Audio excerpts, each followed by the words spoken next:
Washington ডিসিতে president Donald ট্রাম্পের national guard মোতায়েনের প্রতিবাদে বিক্ষোভ মিছিল করেছে হাজারো মানুষ। শনিবার সকালে মেরিডিয়ান হিল পার্ক 16 স্ট্রিট থেকে শুরু করে হোয়াইট হাউসের দিকে এগিয়ে যায় মিছিলটি।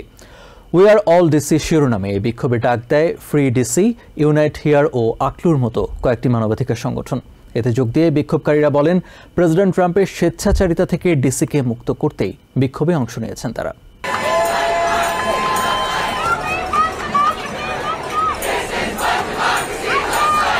ওয়াশিংটন ডিসিতে প্রেসিডেন্ট ডোনাল্ড ট্রাম্পের ন্যাশনাল গার্ড ও মেরিন সেনা মোতায়েনের প্রতিবাদে শনিবার শহরের রাস্তায় নামে বিক্ষুব্ধ জনতা। উই আর অল ডিসি নামের এই আয়োজনে ট্রাম্পের অভিবাসন নীতি ও শহরের কর্তৃত্ববাদী দখলদারিত্বের বিরুদ্ধে স্লোগান দেয় তারা।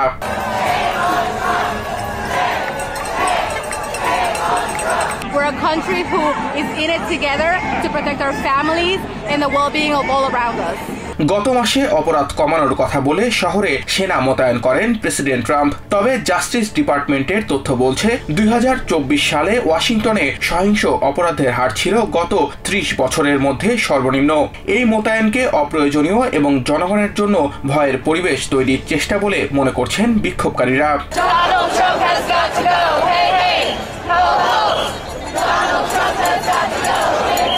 মিছিলে দেশের পতাকা উল্টো করে ধরে প্রতিবাদ জানান অ্যালেক্স লুফার নামের এক বাসিন্দা। এ সময় ডিসিকে দেশের 51তম স্টেট ঘোষণার দাবি জানান তিনি।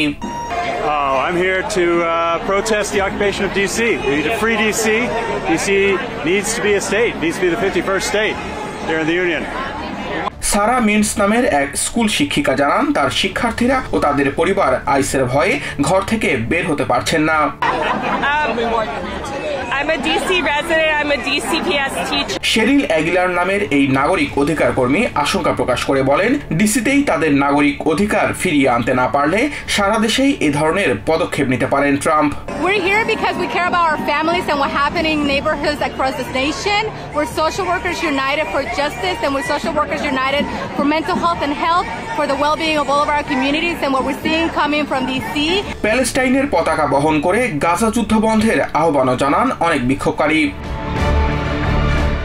বিক্ষোভের সময় তাদের প্রতি সংহতি জানিয়ে একটি গির্জার ঘণ্টা বাজানো হয়।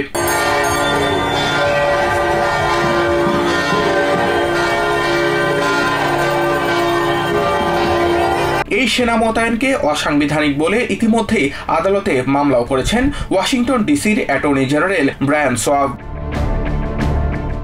Samiul Bari Shihab, TVN 24 news desk.